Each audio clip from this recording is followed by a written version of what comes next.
Pues buenos días a cada una, a cada uno de los que se encuentran aquí ya presentes, tanto en el Zoom como en Facebook Live. Nos da muchísima alegría que tanta gente se ha sumado a este webinar para escuchar a nuestro gran maestro, a Juan José Tamayo Acosta, que con todas sus publicaciones siempre nos invita a reflexionar, a meditar, a pensar en tanto, ¿verdad? Un poco más alto, por favor. Bueno, pues aquí le dejo la palabra a Marisa para que le dé la bienvenida a Juan José. ¿Qué tal? Muy buenos días. Pues nuevamente es un gusto, es un honor tenerte, Juan José, como invitado en esta ocasión. Pues siempre hemos seguido tus pasos, tus huellas también como un maestro, como decía Andrea, que eres para muchísimas personas en Latinoamérica y para muchas mujeres que has empeñado tu tiempo en la investigación teológica feminista, has abierto rutas, has trazado caminos y con las teologías decoloniales, como veremos hoy. Pues te damos la más cordial bienvenida y voy a leer tu currículum, Juan José, para que la gente que sabemos que te conocen, pero pues que tengan datos más precisos sobre ti. Pues Juan José nació en Amusco, Palencia, España, el 7 de octubre de 1946. Realizó estudios de ciencias sociales en el Instituto León XIII de Madrid. Obtuvo la licenciatura en teología en la Universidad Pontificia de Comillas en 1971 y el doctorado en la Universidad Pontificia de Salamanca en 1976. Se licenció en Filosofía y Letras en la Universidad Autónoma de Madrid en 1983 y obtuvo el doctorado en la misma universidad en 1990. De 2002 a 2017 fue director de la Cátedra de Teología y Ciencias de la Religión Ignacio Ellacuría de la Universidad Carlos III de Madrid.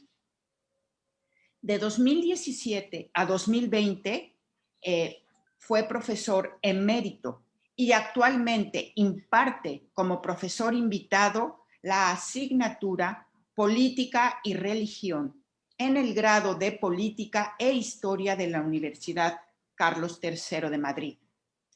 En 2003 fue condecorado por el Vaticano por su libro, condenado, una grandísima disculpa, me traicionó la conciencia, fue condenado, no condecorado, menuda. Fue condenado por el Vaticano por su libro Dios y Jesús, El horizonte religioso de Jesús de Nazaret, publicado por la editorial Trota en 2006, la segunda edición. Es profesor invitado en numerosas universidades, centros de ciencias de las religiones e instituciones educativas superiores, latinoamericanas, estadounidenses, españolas, africanas y europeas, o sea, por todo el mundo.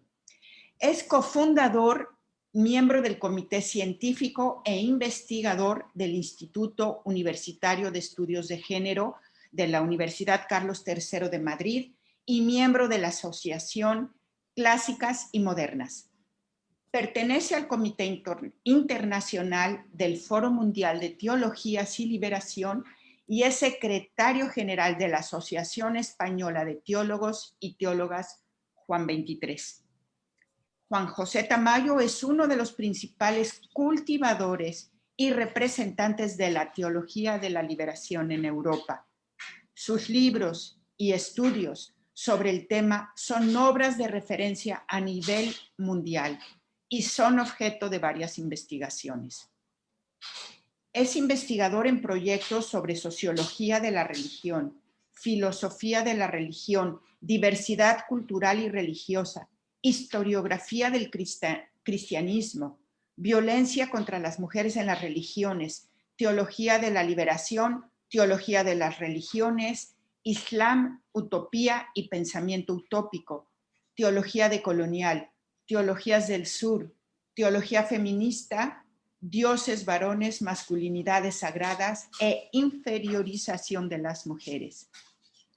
Ahora sí, ha recibido importantes condecoraciones entre las que cabe destacar el Premio Internacional de la República de Túnez para los Estudios Árabes e Islámicos por su libro Islam, Cultura, Religión y Política 2009.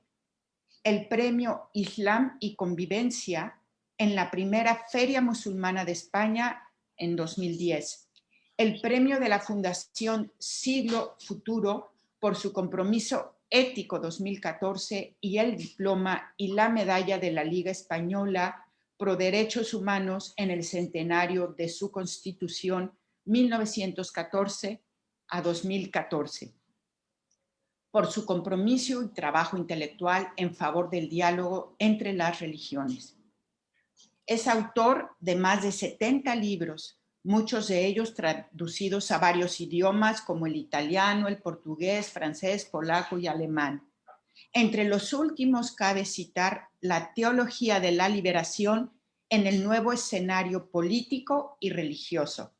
Tirant lo Blanche, Valencia 2009-2011, segunda edición. ¿Ha muerto la utopía? ¿Triunfan las distopías? Biblioteca Nueva Madrid, 18-2020, cuarta edición. Iglesia, colonial y cristianismo, liberador en América Latina. Tirant lo Blanche, Valencia 2019. Pedro Casaldáliga, Larga caminada con los pobres de la tierra. Herder, Barcelona 2020. La Internacional del Odio, cómo se construye, cómo se deconstruye, Icaria Antracit, Barcelona 2021, segunda edición. Y ahora sí que, como dicen los americanos, la última pero no menos importante, La teología decolonial. Es una nueva línea de investigación sobre la que ha publicado Teologías del Sur, El giro descolonizador. Trota Madrid 2021, segunda edición, traducido al alemán y próximamente al brasileño, que este es el tema de la conferencia, es lo que hoy nos convoca, y pues esto es realmente un resumen de tu currículum, Juan José, porque podríamos seguir aquí, pero ya no queremos prolongar y te cedemos la palabra para que disfrutemos de tu charla. Muchísimas gracias. Muchas gracias. Buenas tardes, noches aquí en España y buenos días o buen mediodía entre ustedes en México y otros países de América Latina que están vinculándose. Primero quiero expresar mi reconocimiento y apoyo a la asociación Tras las Huellas de Sofía, una de las iniciativas que me parecen más creativas y prometedoras de la teología feminista en América Latina en el horizonte de la teología de la liberación. He seguido sus pasos en estos, creo, 11 meses de existencia.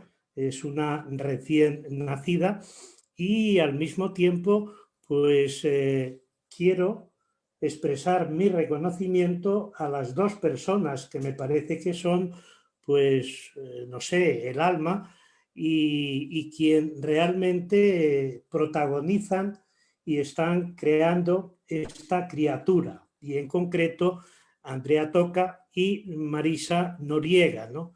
Con ellas, con vosotras, mantengo una relación pues muy estrecha, muy intensa, tanto desde el punto de vista personal como intelectual.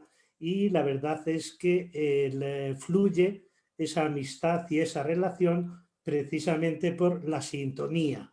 Creo que son ya más de 10 años de esta relación y de esta cálida amistad que mantenemos, y en buena medida yo creo que esa calidez de la amistad es porque la cultivamos. La cultivamos pues a través de nuestros diálogos e intercambios personales, pero sobre todo por el seguimiento, por mi parte, de vuestro trabajo y por vuestra parte también de alguno de mis textos, ¿no? Y bueno, especialmente agradezco la invitación que me habéis hecho a compartir con todas y todos ustedes esta conferencia, ¿no? Que por lo que he podido ver, pues está convocando a personas de distintos continentes, conformando lo que yo llamaría una comunidad internacional feminista. Y eso creo que es importantísimo, ¿no? Hemos celebrado hace 4 días el 8 de marzo, que es la gran fiesta internacional del feminismo, y esta conferencia yo creo que viene a mantener esos lazos de relación internacional desde la perspectiva, como digo, del feminismo. Feminismo plural, con diferentes y múltiples tendencias, pero lo más importante es que llegado el 8 de marzo, olvidamos las diferencias ideológicas dentro del movimiento, diferencias que son muy enriquecedoras y en ningún caso son destructivas, y nos ponemos en marcha en estas grandes movilizaciones.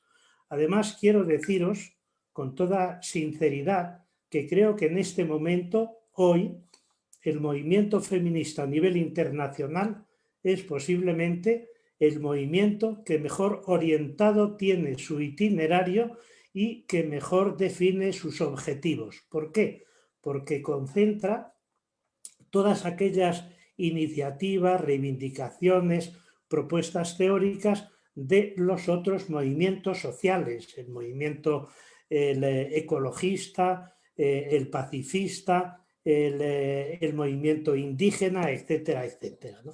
Entonces hoy pues nos reunimos todas aquellas personas que estamos aquí a través de Internet, pues para hablar de este tema que me han propuesto Marisa y Andrea, que es las teologías del sur y los feminismos decoloniales. Es el tema sobre el que he escrito el libro Teologías del Sur, que en realidad constituye un cambio de paradigma en el relato teológico, bajo un doble giro. Fijaos, un doble giro, y esto es importante tenerlo en cuenta desde el principio, ¿no? El giro descolonizador y el giro feminista. Y las líneas fundamentales de este libro, de este nuevo relato de teología descolonizadora y feminista, pues son las que voy a intentar mostraros a lo largo del tiempo de que pueda disponer, ¿no? Lo primero que tengo que deciros es que este libro me ha supuesto 2 años intensos de estudio, pero también de viajes, ¿no? De encuentros con colegas de diferentes tradiciones culturales y religiosas, con comunidades originarias, y a diferencia de otros libros, es un libro que está escrito en itinerancia. Y esto yo creo que le da una importancia especial, ¿no? Fijaos que está escrito entre 2 sures, por ser fiel al título, ¿no? El Portugal, que es el sur periférico de Europa, y la República Dominicana, que representa el sur global. Comencé a gestarlo en Portugal, en Lisboa, en Coimbra, en torno a mi gran amigo, el Boaventura de Sousa Santos, a quien dedico el libro como un maestro en epistemologías del sur. Durante la semana que pasé dictando las conferencias de la Cátedra Boaventura de Sousa Santos, pues tuve la oportunidad y el privilegio de convivir con investigadores e investigadoras muy prestigiosas del Centro de Estudios Sociales, ¿no? Y después de ese encuentro mantuve una relación epistolar muy enriquecedora que me facilitó las claves y las referencias para este libro. Y terminé el libro 2 años después. Y fue en otro entorno cultural, en otro sur, en este caso global, con un entorno cultural, como digo, bien diferente e igualmente enriquecedor. Fue en concreto en dos países del Caribe, que son Haití y la República Dominicana, ¿no? Y allí la verdad es que pude ver de cerca la pobreza extrema de sus habitantes, pero también el sentido liberador de las religiones afrocaribeñas y de las comunidades indígenas. Recuerdo que hice el viaje con Julio Acosta, y ciertamente es una persona que ejerce esta práctica de la solidaridad en comunidades interfronterizas y a quienes acompaña pues, en el camino hacia esa utopía de la fraternidad insular, ¿no? Y a decir verdad, esta convivencia y las actividades realizadas durante estos 2 años pues fueron un ejercicio práctico de dos diálogos, del diálogo sur-sur y del diálogo sur-norte. Fijaos que no es lo mismo hablar de norte-sur que de sur-norte, ¿no? Porque yo como teólogo europeo pues puedo tener la tendencia a hablar desde el norte con el sur, pero esa relación es siempre vertical, es una relación con una cierta connotación de superioridad. Claro, y aquí la pregunta es, a la vista de cómo está comportando el norte global con el sur global, la pregunta es quién tiene superioridad, el norte global o el sur global. Lo tengo claro, la superioridad por la riqueza de los valores morales transformadores está sin duda ninguna en el sur. Por tanto, me sitúo en el sur, aunque me muevo en el ámbito geocultural del norte. Fijaos que durante todo este tiempo, pues por utilizar la metáfora de Kant, la redacción de este libro me ha despertado de dos sueños. ¿Recordáis cuando decía a ver, no, perdona Marisa, pero no puedo seguir leyendo tus textos porque si no me distraería. Te pido disculpas. Bueno, no, pero tú sigue escribiendo, lo que pasa es que no te voy a poder responder. Sí, bueno. Como digo, recordáis que Kant dice, Hume me despertó del sueño dogmático en el que vivía. Bueno, pues a mí me ha pasado algo parecido, escribiendo este libro y recorriendo tantos y tantos países del sur, pues me ha despertado de los dos sueños. El primero, el sueño dogmático, ¿no?, de mi formación teológica. Es verdad que fueron muy pocos años, porque yo estudié en un seminario provinciano del norte de España, después del Vaticano II, pero con unos planteamientos teológicos neoescolásticos que no facilitaban demasiado este diálogo con el sur, ¿no? Y luego me ha despertado de otro sueño, que es el sueño moderno, de mi madurez teológica, en el que viví cómodamente instalado aproximadamente durante 2 décadas. Nunca me planteé, o muy pocas veces me planteé, qué aportaciones podían hacer las teologías del sur a mi pensamiento teológico del norte, ¿no? Y en ese sentido, pues la escritura y los viajes que han fomentado la redacción de este libro, pues ha sido ese despertar de los dos sueños. Pero no os quiero ocultar también que me ha quitado el sueño durante 2 años, ¿no?, que es el tiempo que ha durado la redacción. Para que os hagáis una idea, es un tiempo largo para mí redactar un libro en 2 años, porque generalmente la redacción me dura lo que el embarazo de las compañeras que van a parir, ¿no? Y son 9 meses, que además lo tengo perfectamente contabilizado, porque durante el embarazo de mis 2 hijos, publiqué 2 libros, con lo cual pues siempre me gusta esa importancia simbólica que tiene la creación de un libro con la creación de una vida, ¿no? Y por eso pues me ha quitado muchas horas de sueño, pero muy gratificantemente.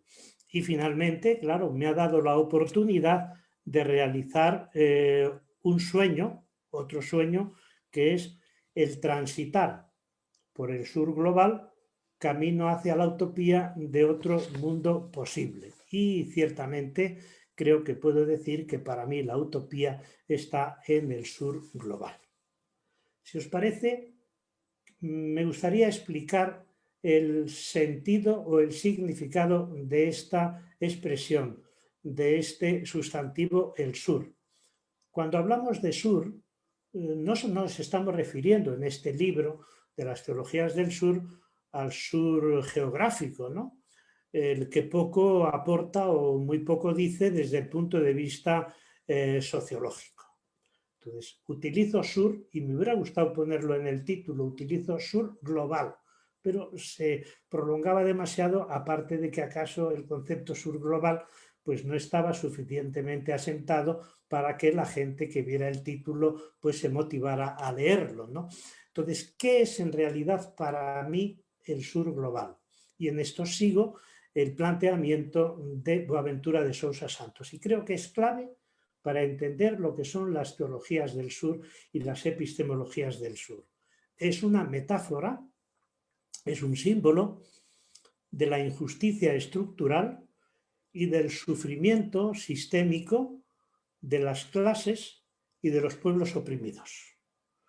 Sufrimiento sistémico e injusticia estructural provocados por los diferentes sistemas de dominación. Sistemas de dominación que actúan en alianza y en complicidad.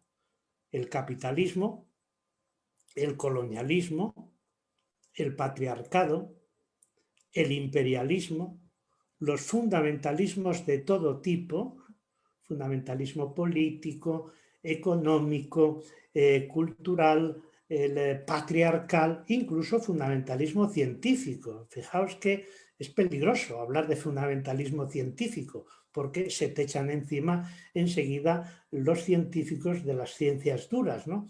Pero claro, lo tengo que explicar. ¿Cuándo se produce o cuándo tiene lugar el fundamentalismo científico? Pues cuando el método de las ciencias de la naturaleza se apropia de todo el conjunto de saberes y considera que no hay otro método y otra forma de acceder a la verdad que sea a través de ellos, ¿no? Y por otra parte, pues claro, ese método lo quieren imponer al resto de las disciplinas y de las ciencias. Y por eso digo que hay también un fundamentalismo científico, ¿no? Cuando se considera que, aparte de que el único conocimiento válido es el conocimiento empírico, desde el punto de vista científico, pues se cree que cualquier otro conocimiento no tiene ningún valor epistemológico, ¿no?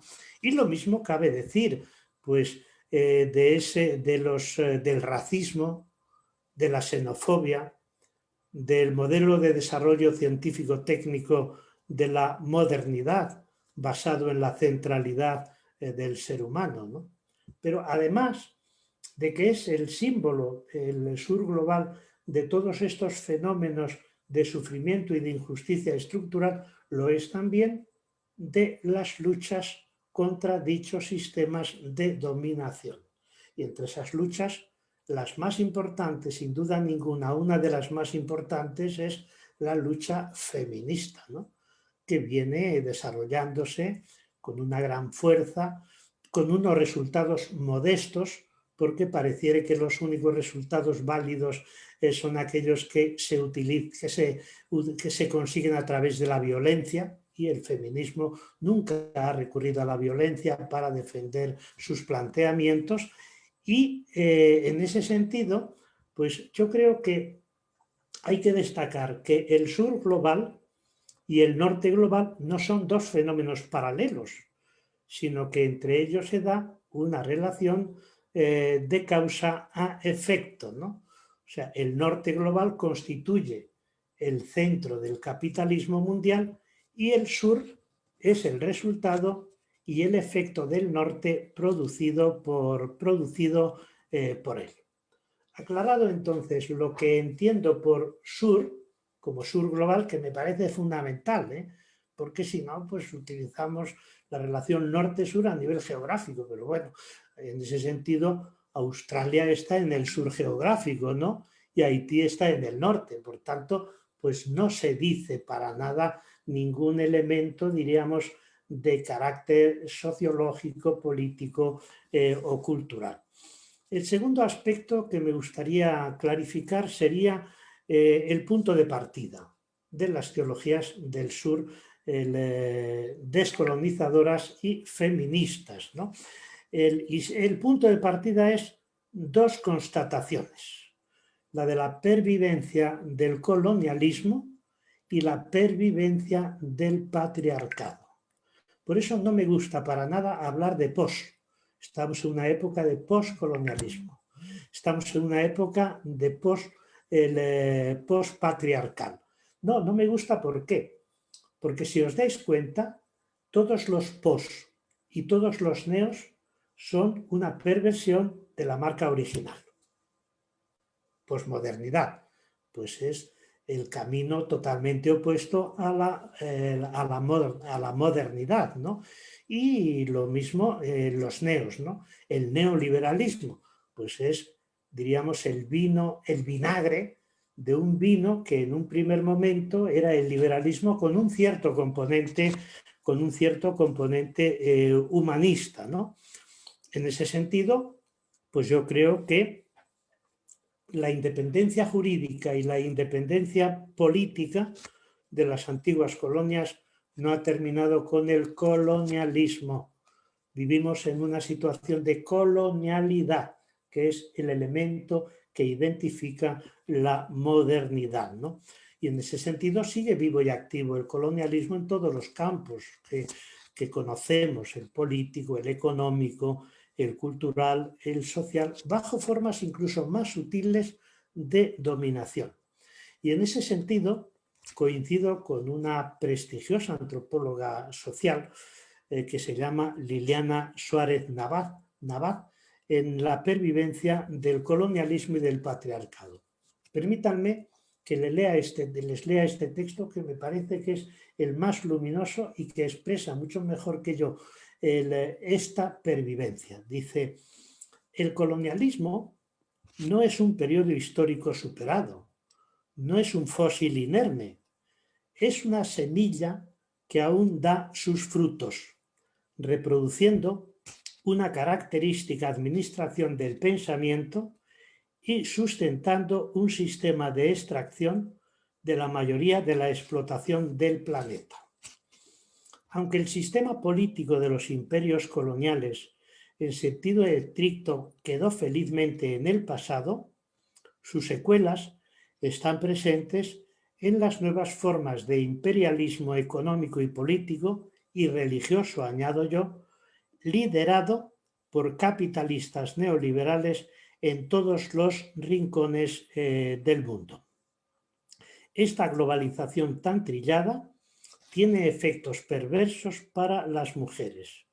Aunque ciudadanas, estas dinámicas nos están empujando hacia una mayor pobreza, más responsabilidades nuevas, formas de migración, nuevas formas de control y de violencia. Fijaos que esto yo creo que es muy importante tenerlo claro y definido: la pervivencia del colonialismo a través de esa modalidad de la colonialidad, que es la continuidad de esta manera de relacionarse entre los seres humanos, en los que, como diría Frantz Fanon, se distingue entre el ser y el no ser. El ser corresponde a los colonizadores, el no ser corresponde a los colectivos y a los pueblos colonizados, ¿no? Y en ese sentido también quiero hablar de una manera muy breve, lógicamente, porque entraré más en profundidad más adelante, de la pervivencia del patriarcado. Una filósofa española, una de las, bueno, ella es argentina, pero está radicada en España, catedrática de filosofía de la Universidad de Valladolid, que se llama Alicia Puleo, distingue dos tipos de patriarcado. El patriarcado duro o de coerción y el patriarcado blando o de consentimiento. Bueno, pues yo creo que sigue todavía vigente el patriarcado duro, que parte del principio de la inferioridad de las mujeres y por tanto el proceso de socialización pues es de separación entre chicos y chicas desde el ámbito escolar, ¿no? El segundo patriarcado, pues yo creo que es el más extendido, pero posiblemente el más peligroso, ¿no? Es el que ella llama patriarcado blando o de consentimiento. Es decir, que es ese patriarcado que no parte de la barbaridad de considerar a las mujeres inferiores a los varones, pero sí reconoce esa igualdad. Reconoce esa igualdad incluso explicitada a través de las leyes. En España tenemos dos leyes de igualdad, la ley contra la violencia de género y la ley de igualdad real y efectiva entre hombres y mujeres. Dice, ¿pero qué pasa?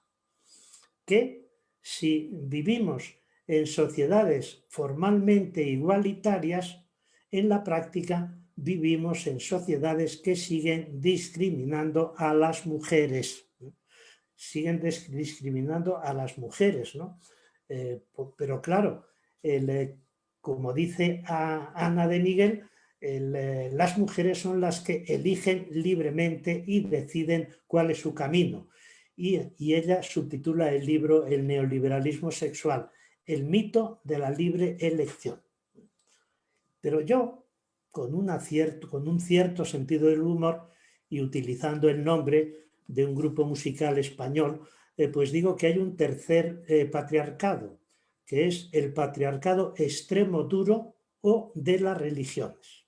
El extremo duro es un grupo musical, no sé si ha llegado a Brasil, extremeño, que se ha disuelto hace muy poco tiempo, pero bueno, me ha servido a mí el título pues para establecer este tercer tipo de patriarcado extremo duro, que es el patriarcado de las religiones, y el más terrible y el más difícil de desmontar.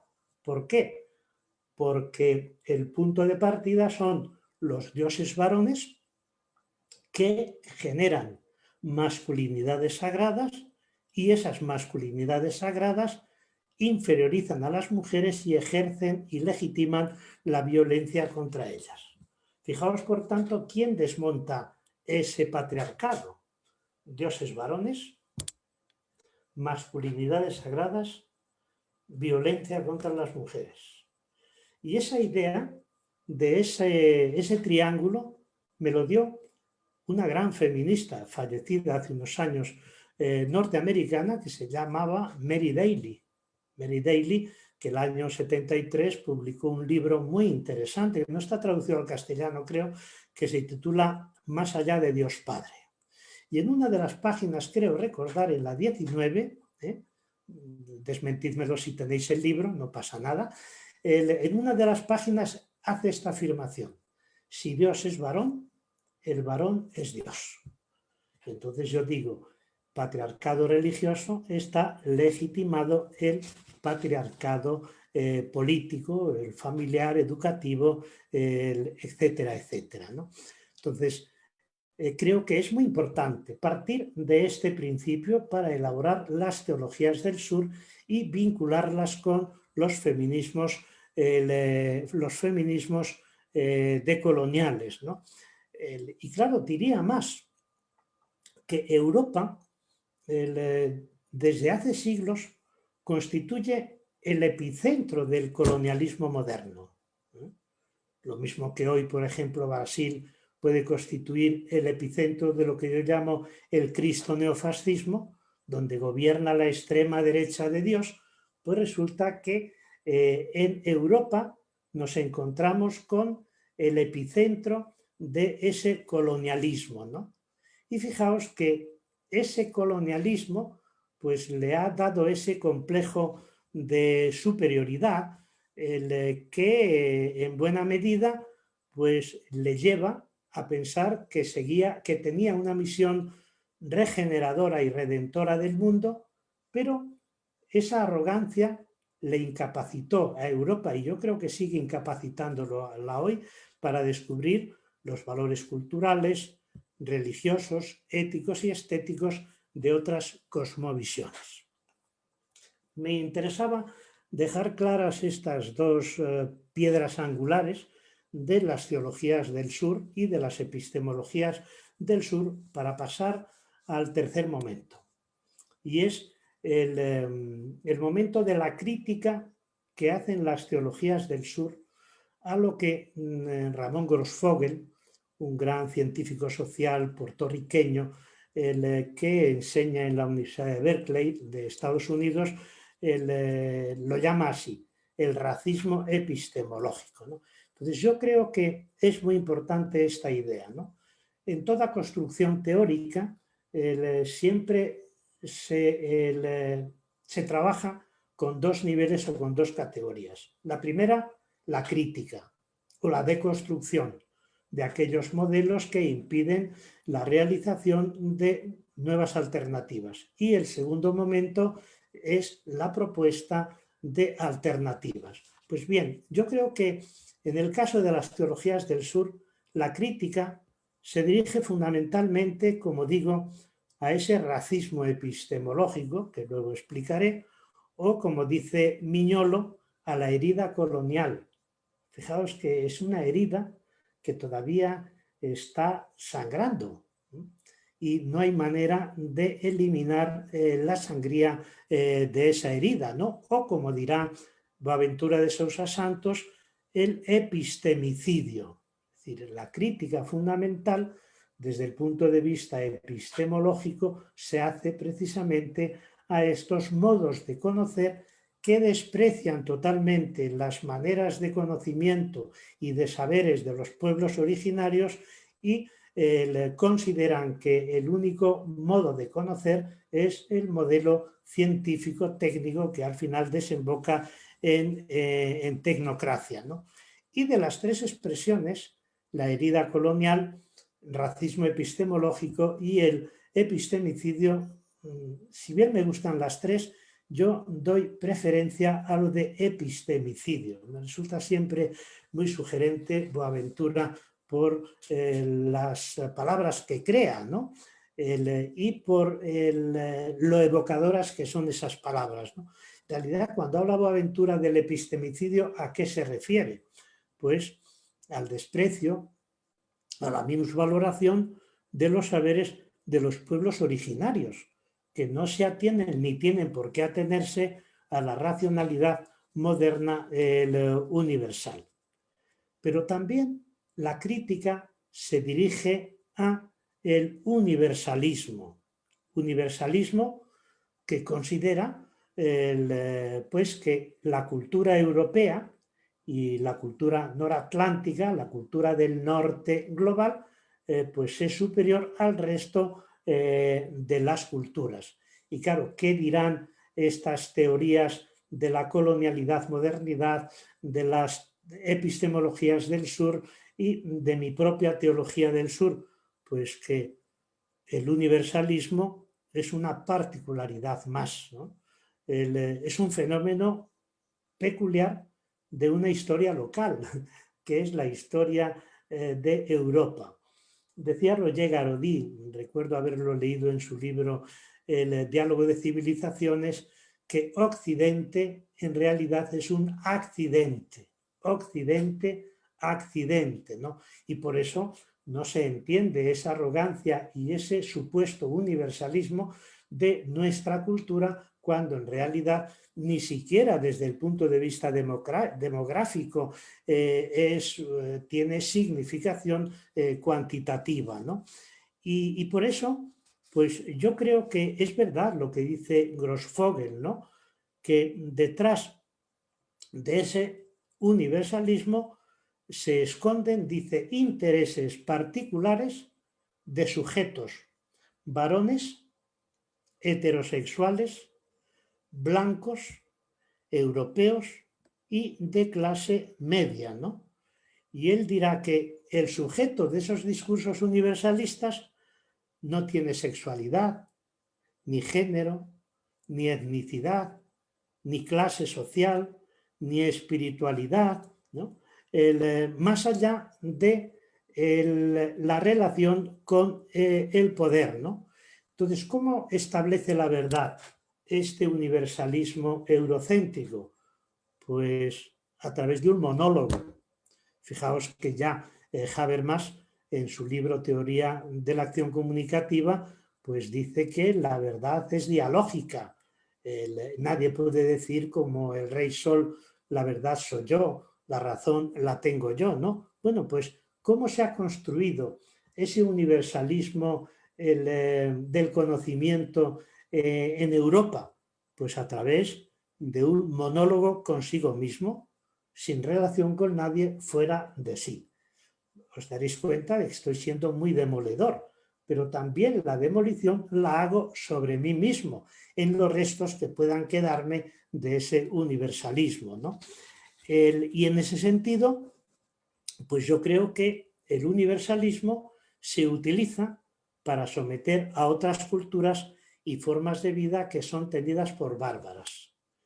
Y cuando oigo la palabra bárbaras aplicada a esas otras culturas originarias, me acuerdo siempre de un libro que me encantó, lo leí hace 4 o 5 años, de una catedrática de filosofía española que se llama Montserrat Galcerán y que os invito a leer, que se titula La bárbara Europa.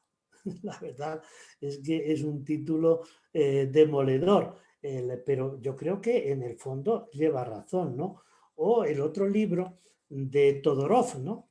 Cuando dice nosotros somos los bárbaros, que es lo que yo aplico cuando trato de demostrar el comportamiento insolidario de Europa con las personas migrantes.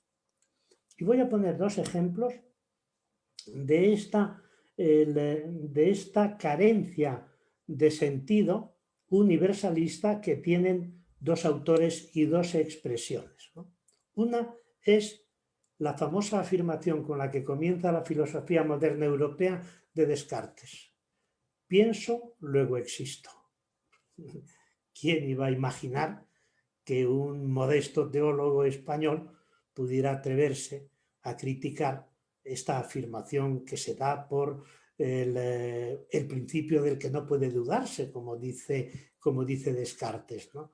Bueno, pues yo creo que lo que se aprecia en este principio es, primero, la dicotomía entre el ser humano y la sociedad. Pienso, luego existo.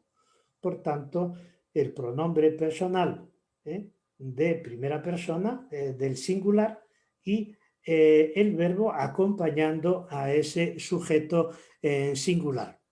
Podía haber dicho pensamos, luego existimos, pero no se le ocurrió.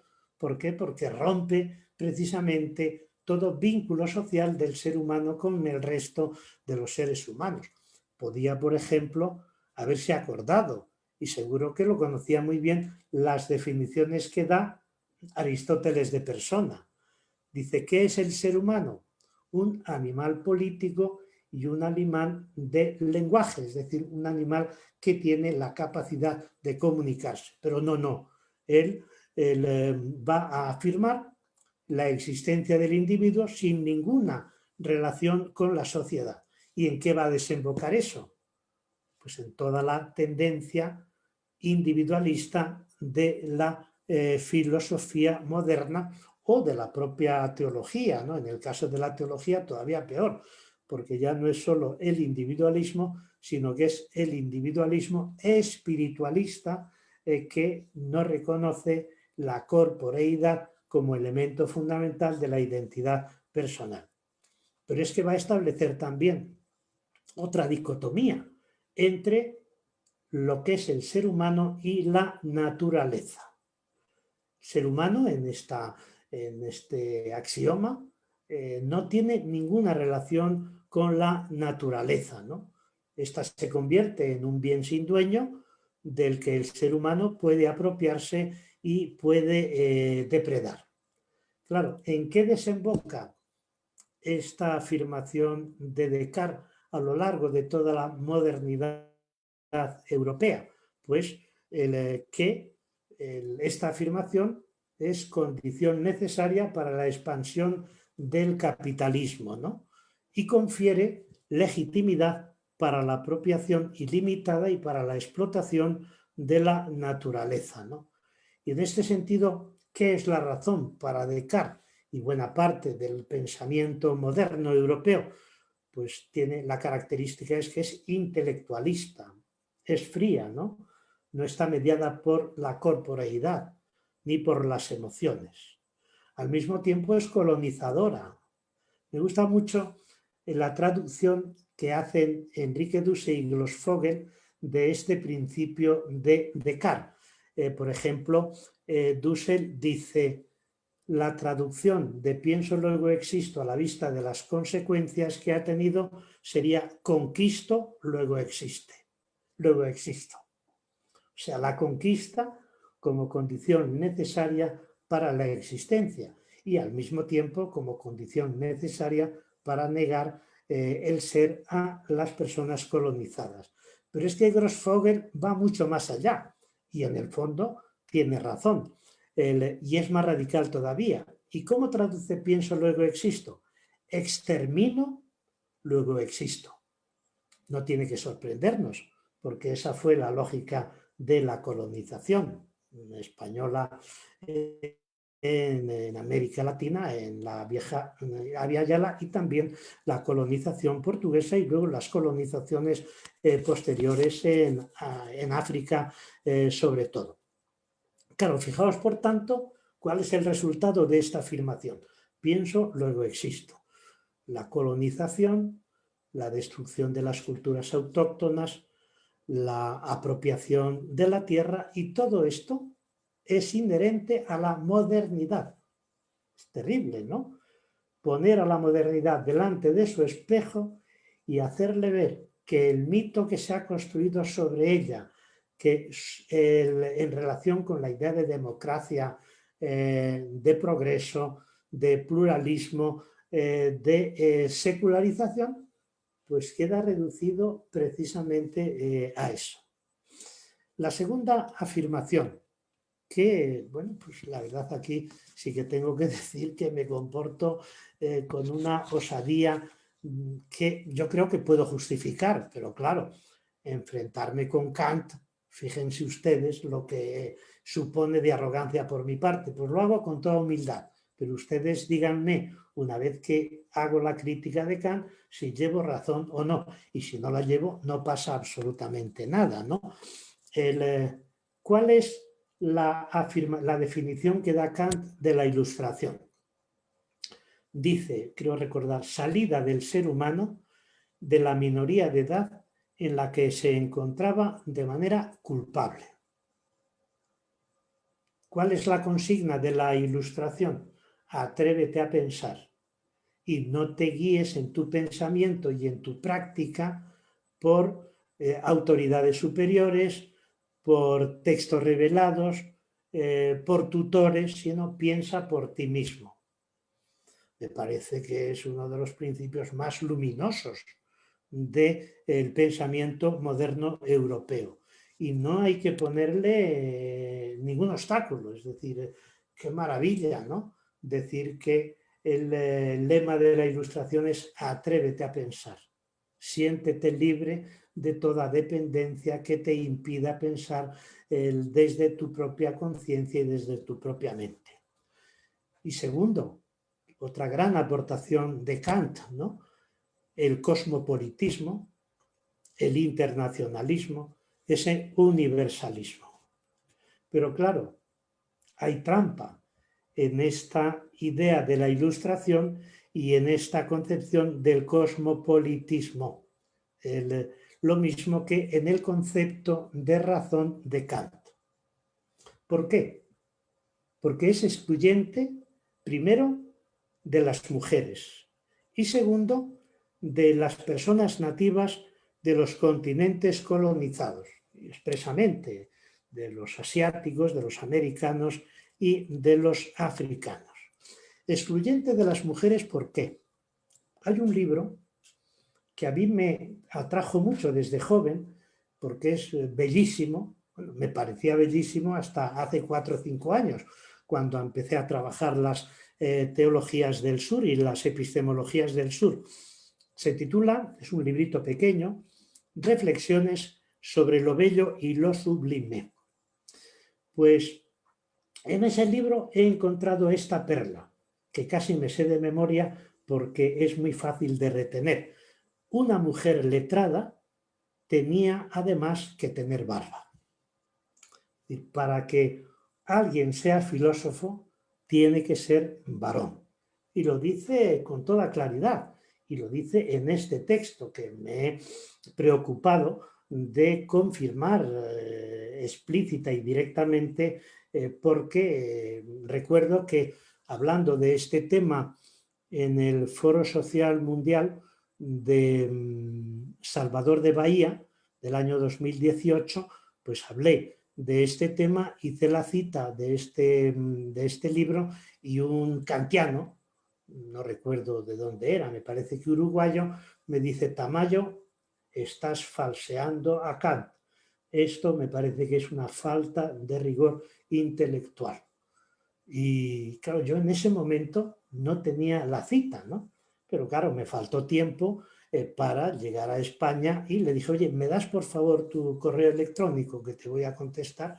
Y efectivamente, la cita es literal porque además la tengo confirmada hoy mismo precisamente con una de las grandes conocedoras del pensamiento de Kant, que es una filósofa feminista, discípula de Celia Amorós, que se llama, bueno, ahora, bueno, luego me vendrá el nombre. Pero fijaos hasta dónde puede llegar Kant con ese rechazo de la mujer que cuentan de él. Claro, esta es una historia que yo he oído varias veces, pero no la puedo confirmar con un texto suyo, ¿no? Cuentan de él que era bastante aburrido en las clases, ¿no? Y que a lo largo de su vida docente no dijo más que un chiste. Y el chiste era: se hizo 1 minuto de silencio en el cielo, no había mujeres. Realmente se lo consulté a esta compañera hoy, digo, ¿es verosímil? Dice, totalmente verosímil. Lo puedes decir en la conferencia que organiza tras las huellas de Sofía. Pero si es excluyente de las mujeres, o sea, fijaos la belleza de los dos textos, la belleza del lema de la Ilustración, y sin embargo cómo niega racionalidad, niega reconocimiento de pensar por su cuenta a las mujeres. Pero es que igualmente es un filósofo colonial y excluyente, como os digo, ¿no? Por ejemplo, de los nativos de África dice que carecen por naturaleza de una sensibilidad que se eleve por encima de lo insignificante. Es decir, que son personas que por naturaleza se caracterizan por la insignificancia. Pero claro, no os quiero citar para no distraer el tiempo que necesito para desarrollar lo que quiero exponeros, no quiero ni siquiera citaros a Hegel. Y si alguien está interesado o interesada por el pensamiento de Hegel en relación con el tema del colonialismo, pues leed lecciones de filosofía de la historia, y ahí sí que es impresionante, ¿no? Y luego, pues es una razón fundamentalista. ¿Por qué? Porque presenta la razón ilustrada como el único modo verdadero de razón, de saber y de conocimiento. Luego, otra crítica que me parece importante y creo que hay que radicalizarla, y eso lo ha hecho muy bien Josep Comblain, el gran teólogo, bueno, es un teólogo europeo, belga, pero afincado en Brasil desde finales de los 50 y es considerado pues, uno de los grandes teólogos de la liberación. Es la crítica que hace las teologías del sur o que hacemos los que cultivamos las teologías del sur a las religiones hegemónicas, sobre todo a la religión hegemónica el monoteísta, que es el cristianismo, ¿no? Sobre todo el cristianismo colonial de África, de América Latina y de Asia, ¿no? ¿Y qué decimos de estas religiones monoteístas hegemónicas? Pues primero, o sea, les voy a aplicar 4 adjetivos que no son del agrado de quienes defienden el monoteísmo como la verdad absoluta, ¿no? Pues son religiones estas hegemónicas deicidas, ¿no? ¿Por qué?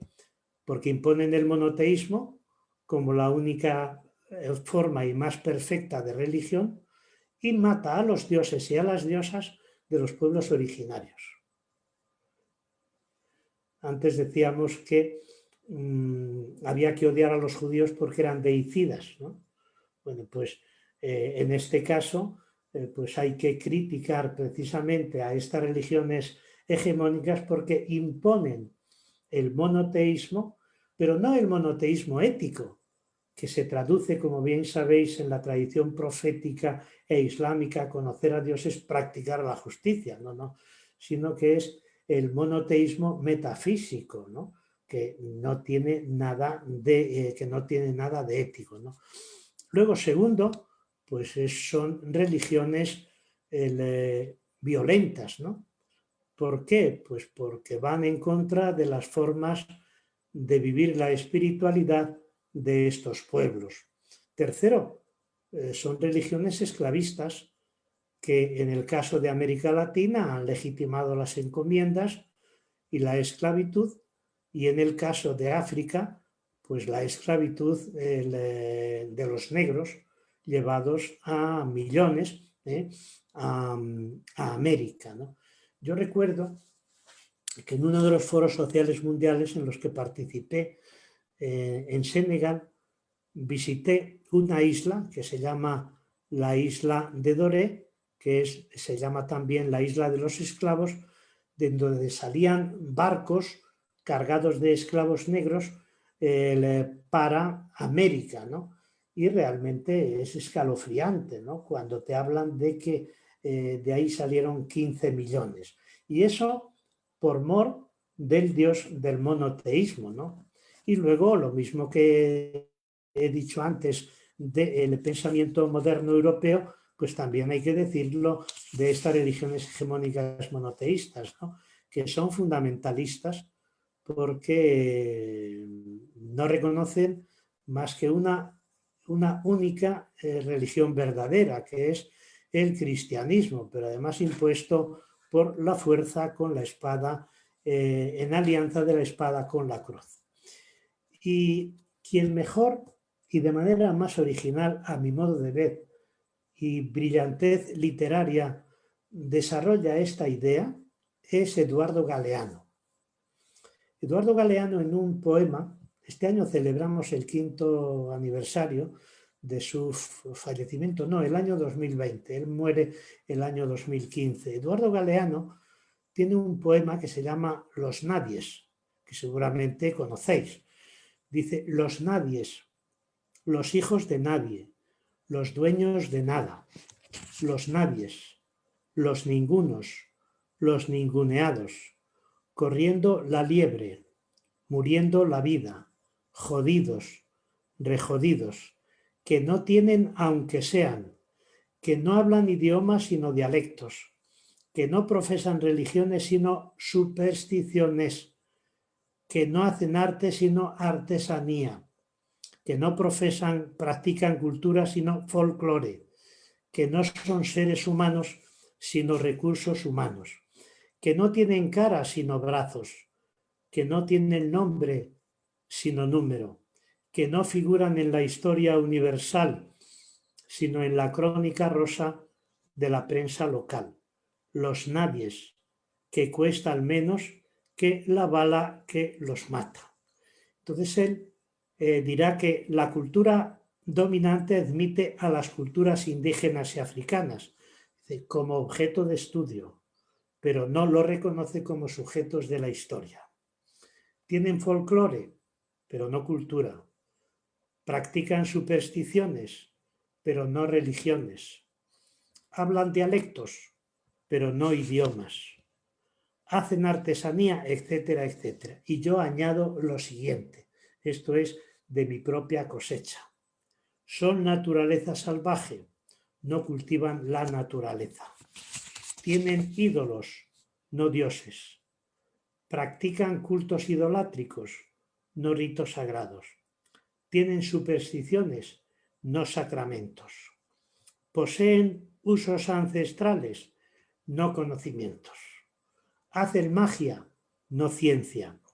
Son contemplativos, no activos. Viven anclados en el pasado sin perspectiva de futuro.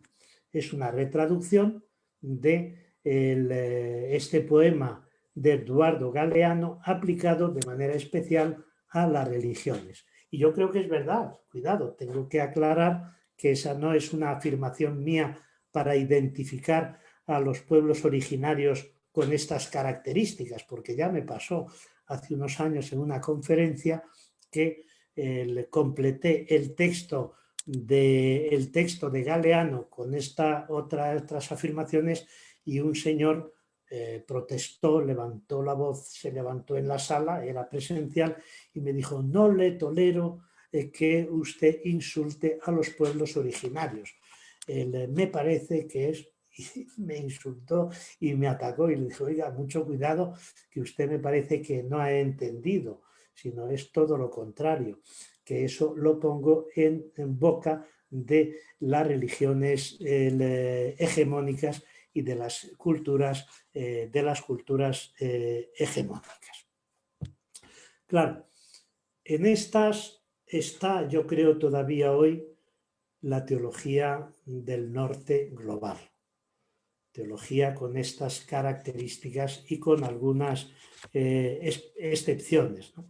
Entonces, claro, ¿cómo deconstruir y cómo utilizar mediaciones que permitan pasar del paradigma de las teologías del norte global a las teologías del sur global?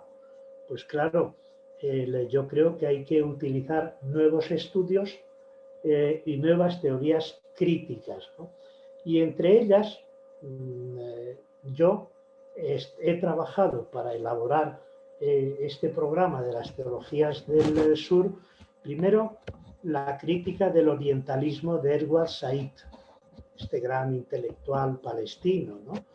que colaboró con Barenboim en proyectos de integración de palestinos y palestinas, judías y judíos, ¿no? Pues él, claro, ¿qué va a decir en su libro Orientalismo? Oriente es una construcción de Occidente, ¿no? Que facilita su dominación. Entonces, lo que es Oriente nada tiene que ver con la realidad oriental, sino que es la creación imaginaria, estereotipada de Occidente para facilitar la dominación. Luego, otro instrumento que he utilizado es el de las críticas del eurocentrismo en las ciencias sociales. Hay libros muy interesantes. Si alguien quiere profundizar en este tema de la crítica eurocéntrica de las ciencias sociales, le puedo facilitar algunos textos que a mí me parece que son excelentes, ¿no? Luego, la crítica del colonialismo que hacen dos pioneros, los dos de la isla francesa, creo que todavía sigue siendo francesa. Hola, mi amor. ¿Perdón? ¿Qué tal? Sí. No, Sí. está bien, abrieron un micrófono nada más, perdón. No entendí, Andrea. Ah, que solamente una persona abrió el micrófono, Juan José, pero no era nada. Adelante. Digo que de estas dos grandes figuras que son Aimé Césaire y Frantz Fanon, Esto, el Frantz Fanon, seguro que lo identificáis por Los condenados de la tierra, ¿no? Ese libro que yo creo que es imperecedero. Luego está toda la teoría de mi entrañable amigo y colega Enrique Dussel sobre el encubrimiento del otro, ¿no? ¿De qué se produjo del año 1492? No el descubrimiento, sino la ocultación del otro, la ocultación de las otras tradiciones culturales, o la teoría que llama de la transmodernidad. Luego, pues están todos los estudios de la subalternidad, ¿no? De los intelectuales indios, sobre todo de Mohanty y de Gayatri. Pues estarían los estudios de colonialidad-modernidad y el giro decolonial. Y ahí sí que me han convencido de plano Miñolo y todos sus colaboradores y miembros de este grupo, que dicen que la modernidad tiene dentro el virus de la colonialidad. Y igualmente, una de las fuentes inspiradoras de esta construcción de las teologías del sur, pues es Boaventura de Sousa Santos, ¿no? En estas epistemologías del sur, que lo que hace es revalorizar dos tipos de saberes o de conocimientos. Lo que llama él talleres de sabiduría de los pueblos originarios, y segundo tipo de conocimiento, los conocimientos nacidos de las luchas. El último libro de Boaventura, publicado por acá, nada, hace escasamente un mes y medio o dos, ya en 2021, se titula así, ¿no? Conocimientos nacidos de las luchas. Y finalmente, otro de los campos de análisis y de los instrumentos para construir las teologías del sur desde una perspectiva feminista, pues son los feminismos periféricos o los feminismos decoloniales, ¿no? Y fijaos que todos estos feminismos periféricos o decoloniales coinciden en afirmar la razón directa que existe entre las cuestiones de género y las cuestiones del colonialismo. Dice, ¿por qué? Porque ambas tienen lugar bajo la asimetría de poder y las múltiples formas de subyugación y dominación de las mujeres, ¿no? Fijaos que estas teorías feministas decoloniales dirigen la crítica en dos direcciones. La primera, a los teóricos decoloniales. ¿Por qué?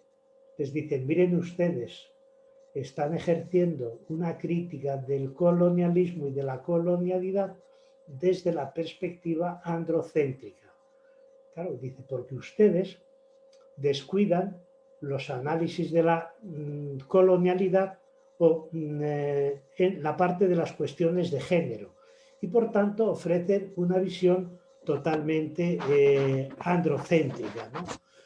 Y dice, ustedes no prestan suficiente atención a la masculinidad hegemónica. Fíjense, claro, esta expresión de masculinidad hegemónica creo que tiene que ser tratada por los hombres, ¿no? Que tenemos que desprendernos de ella en el ámbito, pues, de los estudios sobre masculinidades alternativas, ¿no? Lo mismo que las personas que nos dedicamos a las ciencias de las religiones y a la teología tenemos que hacer la crítica de las teologías de las masculinidades sagradas, ¿no? Y creo que lo más importante de estos feminismos es el descubrimiento de la interseccionalidad, que es una expresión creada por María Lugones, una pedagoga y una pensadora argentina, que creo que ahora está trabajando en Holanda, ¿no? Claro, y en la teoría de la interseccionalidad van a hacer una crítica severa a los feminismos llamados occidentales. ¿Por qué? Porque estos feminismos occidentales identifican a la mujer con la mujer europea. Y entonces la construcción de la mujer no se hace conforme a las diferentes discriminaciones de que son objeto las mujeres del sur global, sino conforme a la discriminación solo de género, que es la que caracteriza al pensamiento feminista europeo. Pero por eso precisamente esta teoría considera que hay que descolonizar el feminismo eurocéntrico hegemónico, ¿no? Y en ese sentido establece la interseccionalidad. Ellos hablan de raza, a mí no me gusta. Yo prefiero hablar de la interseccionalidad de etnia, de clase, de religión, de género y de sexualidad. Y fijaos que esto lleva a otra crítica, tercera crítica, ¿no? A la indiferencia de los hombres, de la mayoría de los hombres, hacia la violencia sistémica que se produce contra las mujeres, que son víctimas de la colonialidad de género y también de la colonialidad del poder. Pero, aún así todo, y con esto prefiero ya terminar porque creo que llevo hablando más de los 50 minutos que había prometido a Marisa y a Andrea, pero bueno, la verdad es que me encuentro tan a gusto hasta ahora hablando yo solo. A partir de ahora ya os dejo la palabra para que intervengáis sin ningún tipo de límite. Yo creo, y con esto concluiría, con una referencia precisamente al 8 de marzo, yo creo que las críticas de los feminismos decoloniales al feminismo occidental no impide llevar a cabo la solidaridad feminista no colonizadora. Esto me parece que es muy importante, ¿no? Y la primera idea que yo identifiqué, o a la primera autora a la que yo leí con esta idea de que a pesar de las diferencias y de las críticas, y ella es una crítica severísima del feminismo occidental, es a la asiática, a la hindú Mohanty, ¿no? Que defiende una alianza feminista internacional a través de las luchas anticapitalistas que lleve, dice, a crear solidaridades feministas capaces de cruzar las diferencias de lugar, de identidad, de trabajo y de creencias, ¿no? Y ella dice, es una solidaridad muy difícil, pero más necesaria que nunca. ¿Por qué? Porque si bien el capitalismo destruye buena parte de las posibilidades de la solidaridad, sin embargo, ofrece otras nuevas que es necesario activar, ¿no? Y en favor o apoyando esta idea, con bastante fuerza y originalidad, está también la filósofa española, no sé si conocéis sus textos, que es Ana de Miguel. Ana de Miguel tiene un libro emblemático que se titula El neoliberalismo sexual, el mito de la libre elección. Precisamente estaba hablando con ella esta mañana y le he dicho que si quería incorporarse y seguir la exposición y luego intervenir, pues estaríamos encantados. No sé si lo habrá hecho, ¿no? Y entonces, pues, defienden la necesidad de las movilizaciones anticapitalistas del feminismo en la lucha contra el neoliberalismo económico y sexual, contra la colonización de la vida de las mujeres que impone la globalización neoliberal. Y dice, y con esto concluiría, el neoliberalismo económico, comillas, encuentra en las desigualdades de género y en el neoliberalismo sexual, y yo añadiría, y en el colonialismo, una importante fuente de legitimación del núcleo de su discurso. Todo tiene su precio, todo se puede comprar y vender. Dice, eso sí, con el consentimiento de las implicadas, pero este consentimiento en realidad es el mito de la libre elección. Tengo muchísimas más cosas que exponer, pero he preferido hacerlo no leyéndolo, sino exponiéndolo más cercanamente, porque ya tendremos tiempo y además os ofrezco otro posible encuentro para profundizar sobre la aplicación de los feminismos periféricos o decoloniales a las teologías feministas del sur global. Muchas gracias. Os pido disculpas si me he entretenido más de la cuenta, y también tengo que decir que después de esa presentación tan generosa que me hizo Marisa, pues lo único que podía hacer era, pues de alguna manera, defraudar. Si he defraudado, pues lo siento, intento corregir en la intervención, en el diálogo, y si no he defraudado, pues estoy encantado de haber estado en sintonía. Muchas gracias. Juan Manuel, Juan José, ha sido verdaderamente una delicia escucharte este recorrido que de estos 2 años de aprendizaje que has ido escribiendo y detallando tanto en tu libro como en esta presentación, pues nos deja una tarea muy grande para cada uno de los que Alto, estamos aquí. Andrea, un poco más alto, que oigo regular. Bueno, pues que nos dejas una tarea muy grande, una tarea de mucha lectura, de mucha investigación, como tú la has tenido a través de estos 2 años en los cuales te has dedicado a profundizar en lo que es estas teologías del sur global. Y bueno, nada más hacer una pequeña apunte. Cuando nombrabas a María Lugones, quien es una mujer a la cual admiro yo muchísimo, ella desgraciadamente murió el 14 de julio del 2020. O no sea sabía. que No ya era muy mayor, ¿no? ella ya murió De la COVID-19. Del 2020. No, que digo que si murió del COVID o no. Pues no sabría decirte de qué murió, pero sí, pues nos dejó siendo muy joven y pues llevando un trabajo arduo en este sentido. Pero bueno, pues tenemos todos sus textos y tú nos la recuerdas y realmente pues sentimos muchos deseos de leer tu libro, profundizarlo. Por supuesto, queda en pie esa invitación porque tenemos que seguir profundizando en este tema. Y a mí me gustaría, si alguien de aquí del Zoom tiene alguna pregunta o si tienes alguna capturada allí de Facebook, Marisa, me parece que hay alguna, te cedo el micrófono y veo que aquí Wendy ya rápidamente levantó la mano. Entonces, creo que Wendy te damos la palabra. Sí. Muchas gracias.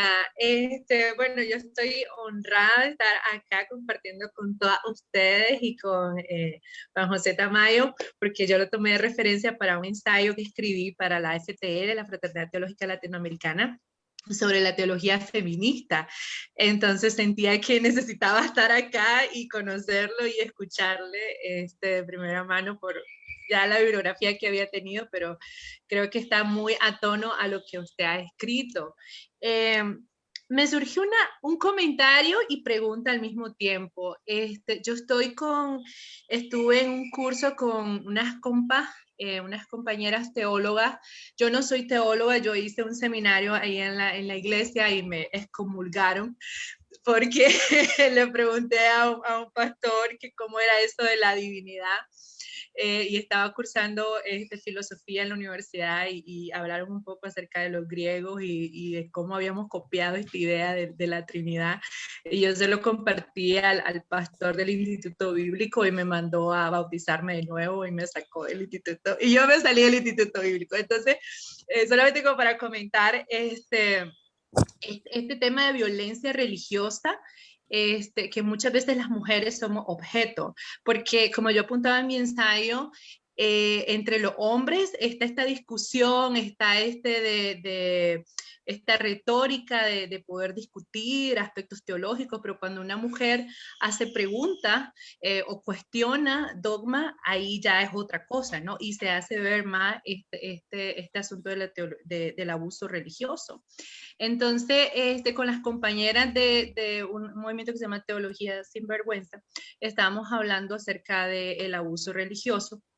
Y hablaban esta perspectiva descolonial o esta perspectiva colonialista que tiene el abuso religioso, donde se ve siempre este paradigma del plebeyo, del señor y del esclavo, ¿no? Que siempre se está repitiendo en muchos círculos.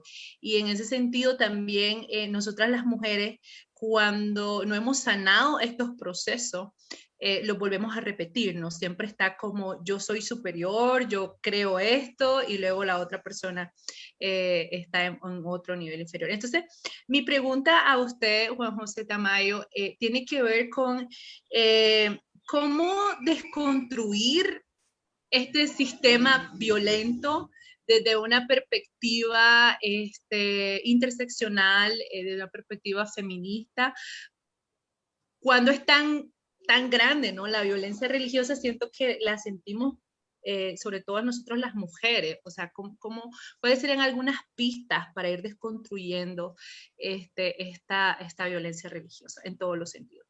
Y no sé si puede contestar o quedó claro mi pregunta. Muchas gracias. Sí, bueno, voy a ser muy breve en las respuestas para que podáis intervenir cuantas más personas mejor, ¿no? Yo creo que la primera pista es tomar conciencia de la interseccionalidad, tomar conciencia. Y es muy difícil tomar conciencia si nos movemos en ámbitos geoculturales que no sufren o creen no sufrir esa interseccionalidad. Por eso los feminismos occidentales no son sensibles a que la violencia no es solo por género, sino que también es una violencia por etnia, por cultura, por religión, por clase social, por identidad sexual. Ese es el punto de partida, es decir, el punto de partida de estas teologías del sur, como os dije al principio, era la pervivencia del capitalismo, del colonialismo y la pervivencia del patriarcado. Pero es que yo creo que acá, al menos, no hay suficiente conciencia de que la mayoría de la población femenina en el mundo sufre esta situación de discriminación y de violencia por los diferentes sistemas de dominación que les afectan de una manera especial, ¿no? Eso primero. Segundo, creo que es necesario, desde el punto de vista organizativo, incorporarse a los movimientos que luchan contra esa interseccionalidad de la discriminación de las mujeres, ¿no? Y tercero, nos corresponde en cierta medida, de manera especial, a quienes trabajamos con categorías intelectuales o académicas o sencillamente docentes, pues transmitir esas propuestas alternativas y desmontar todos estos estereotipos que pueden tener las personas a quienes nos dirigimos, ¿no? Y por eso para mí es muy importante en el terreno académico, en el campo de la teología feminista, conceptualizar, es decir, cambiar los conceptos. Fijaos que el primer concepto que yo hubiera querido cambiar, pero claro, enseguida me entré de lleno en el tema, es el concepto de teología. Desde el año 1990 hay una autora, no recuerdo ahora su nombre, que habla de teología, ¿no? Teología, ¿no? Y creo que hay que empezar por desmontar o deconstruir los propios conceptos, ¿no? teología, ¿no? Porque claro, si hablamos de teología, inmediatamente nos referimos y hacemos un discurso religioso sobre Dios como varón. Claro, desde el momento en que hacemos un discurso religioso sobre Dios como varón, pues le atribuimos una serie de cualidades que son las cualidades del hombre elevadas a la enésima potencia. Por ejemplo, decimos, Dios es omnipotente. O sea, los atributos de Dios, la omnipotencia. O sea, que la teología legitima la omnipotencia de Dios. Omnisciencia, omnipresencia, providencia, violencia. Fijaos en qué terminan los 5 atributos del Dios varón. En cia. Y entonces yo malévolamente digo, ese Dios con esos atributos no puede hacer alianzas más que con esta organización internacional que controla la vida de todos los seres humanos. Por tanto, hay que cambiar el lenguaje, ¿eh? Hay que cambiar las imágenes de las deidades, ¿no? Decía Sánchez Ferlosio, un escritor español, mientras no cambien los dioses, no cambiará nada, ¿no? Y por eso es muy importante que los que nos movemos en este ámbito, pues tengamos esa capacidad de reconceptualizar, porque como decía Celia Amorós, que la conocéis muy bien, conceptualizar es politizar. Es decir, no, es que ustedes están siempre intentando ofrecer unos conceptos muy precisos que nada tienen que ver con la realidad. Claro que tienen. Los conceptos son aquellas formas de definir la realidad y por tanto también de transformarla. Conceptualizar es politizar y eso creo que es fundamental en este tema en el que los estereotipos están tan fuertemente arraigados. Muchas gracias. Marisa, no sé si tengas alguna pregunta. Pues sí, realmente esta pregunta tiene ya aquí un tiempo de Carlos Lozano, pero bueno, antes de hacerla me gustaría comentarte, Juan José, que hay saludos y muchos pues porras y felicitaciones de mucha gente de distintas partes de Latinoamérica, de España, hombres, mujeres que te han seguido, una de ellas, Olga Lucía Álvarez Benjumea de Colombia, te manda un gran abrazo. Y te voy a hacer la pregunta de Carlos Lozano. Bueno, muchas gracias y muchos saludos a Olga Lucía. Es una sacerdote, mujer de la Iglesia Católica Romana. Tengo por ella una gran admiración porque además me he encontrado el año 2018 en Medellín, me parece, con Olga Lucía con motivo del 50 aniversario de la Conferencia Latinoamericana de Medellín. Y ella fue una de las secretarias que jugaron muy inteligente y astutamente para evitar que se aprobara un documento totalmente conservador a través de unas estrategias muy inteligentes por su parte. Así que un fuerte abrazo, Olga Lucía. Nos comunicamos con frecuencia a través de WhatsApp e Internet y ahora mismo pues me da mucha alegría que estemos tan cerca en la conversación.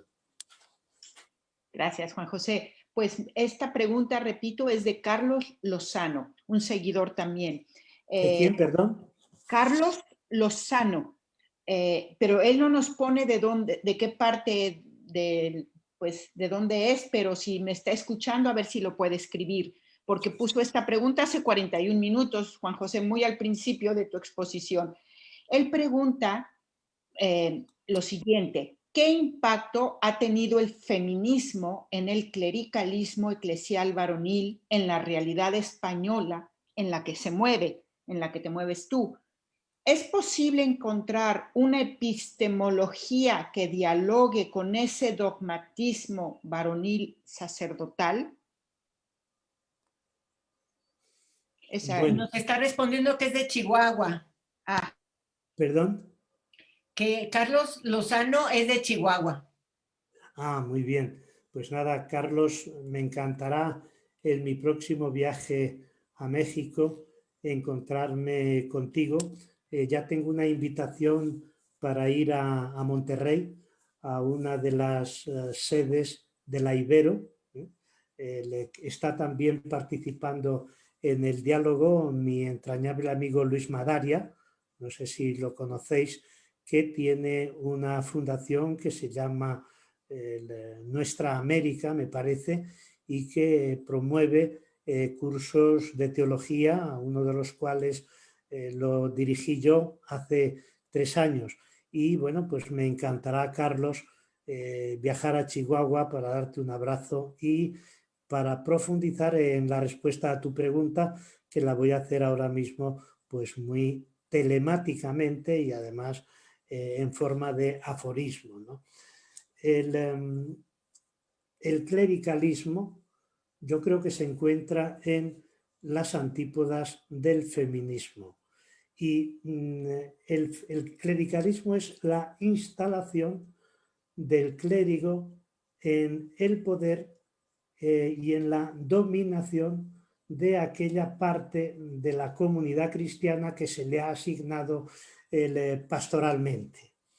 Y claro, el clérigo, no por el hecho de ser clérigo, sino por todo el proceso formativo, tiene una dificultad, una imposibilidad, diría mejor, de incorporarse a la crítica del clericalismo. Fijaos que el propio Francisco, el Papa Francisco, que es crítico del clericalismo, sin embargo, no es luego consecuente con esa crítica al clericalismo en relación con dar protagonismo a las mujeres, ¿no? No sé si recordáis que después del sínodo sobre la pederastia en la Iglesia, él dijo: el feminismo es un machismo con faldas. Claro, es que es imposible que la mentalidad clerical pueda ser compatible con la mentalidad de defensa de la igualdad entre hombres y mujeres. ¿Por qué?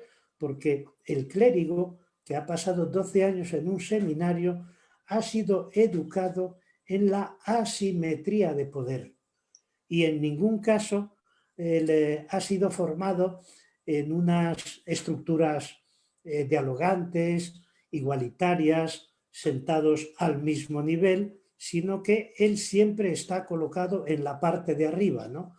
En el templo, pues en el altar. Por tanto, es imposible que el clérigo que tiene esa formación en el poder y en la superioridad pueda ser atraído o pueda cambiar de mentalidad, ¿no?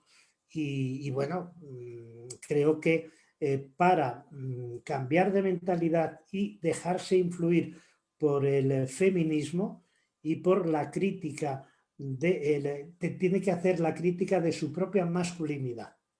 Es decir, lo masculino, hegemónico y en este caso sagrado, es lo que le va a impedir fomentar, primero, reconocer la igualdad entre hombres y mujeres y segundo, fomentar espacios de participación, espacios dialógicos, comunicativos en igualdad de condiciones. Por tanto, el clericalismo está en las antípodas de cualquier conversión feminista o crítica de las masculinidades. Muchas gracias. Nos está diciendo también, Carlos, que te conoció en una feria de libro en Monterrey, que cree que en el 2010. Carlos Lozano. Carlos Lozano. Ajá. ¿Quién? Que te conoció en el TEC de Monterrey con Leonardo Boff. Ahí es donde está la referencia. Efectivamente, en un congreso organizado por la Fundación for Compassion o algo así, de Charter for Compassion, de Karen Armstrong, que es la que creó precisamente todo este movimiento de la compasión. Y sí, ahí estuvimos Leonardo Boff y yo juntos conviviendo casi una semana y tuvimos un debate delicioso sobre los fundamentalismos. Me alegro mucho, Carlos. Espero, mándame una foto y ya así te reconozco. Y la foto mía ya la tienes, que posiblemente mejore la realidad, porque ya estoy entrando en una edad donde la deformación del rostro no tiene por qué identificarse con otras deformaciones. Gracias, Carlos. Pues no sé, Marisa, si tienes alguna otra intervención y si no, bueno, pues darte las gracias, Juanjo, porque la verdad es una delicia escucharte y espero que pongamos fecha para nuestra siguiente reunión para seguir dialogando sobre esta decolonialidad que es tan urgente en nuestra Latinoamérica y también en Europa. Te agradecemos muchísimo este espacio que nos has regalado. Gracias por tus palabras primeras y por esa amistad que tenemos desde hace tanto tiempo. Y pues nada, más que despedirnos, desearte mucha suerte y buenas noches a ustedes en Europa que ya están a punto de meterse en la cama. Y No, yo me acuesto muy tarde. Ah. Tengo insomnio, pero ciertamente ha sido un placer para mí. De verdad, no tengo palabras para expresaros lo a gusto que he estado con vosotras, el agradecimiento que siento por vuestra invitación y no oculto que la estaba esperando, porque sois dos personas con las que me siento tan cerca, con esa corriente cálida de amistad que lo puede todo, ¿no? Porque si no hay una base de amistad es imposible que salga adelante cualquier proyecto, ¿no? Y en Claro. ese sentido, pues me siento muy amigo vuestro y cuando vengas a Madrid ya me avisas. ¿Qué día vienes? Pues todavía no sé, pero bueno, ya estaremos en contacto. A mí me gustaría que nos enseñaras el libro que tienes ahí, que yo tengo tantas ganas de comprar. Y yo creo que la gente que nos está escuchando también, Teologías del Sur, lo tenemos que comprar. Entonces, bueno, pues estaremos con mucha lectura y mucho trabajo e investigación. Y un abrazo muy fuerte, Juan José, y Marisa, no sé si quieras tú despedir el programa. Gracias, Andrea. Pues nuevamente, Juan José, agradecemos tu tiempo, el tiempo, la amistad, la calidez y la riqueza de tu charla con la profundidad y realmente con los fundamentos y todo lo que nos has transmitido. Nos abres y tú como europeo manejar estos temas pues también tienen un significado, un peso y una connotación muy especial, la cual agradecemos. Y pues de mi parte también agradecer a cada una de quienes nos han seguido, cada uno de los que nos han acompañado en esta charla esta tarde. Y pues cerramos por el día de hoy y esperamos verles la semana entrante, que tenemos un programa pues también muy atractivo, como siempre. Juan José, muchísimas gracias, cuídate mucho y hasta pronto, que sigamos en contacto. Hasta la próxima. Muchos saludos a vosotras y a todas las compañeras y amigas. He visto algunos de los nombres.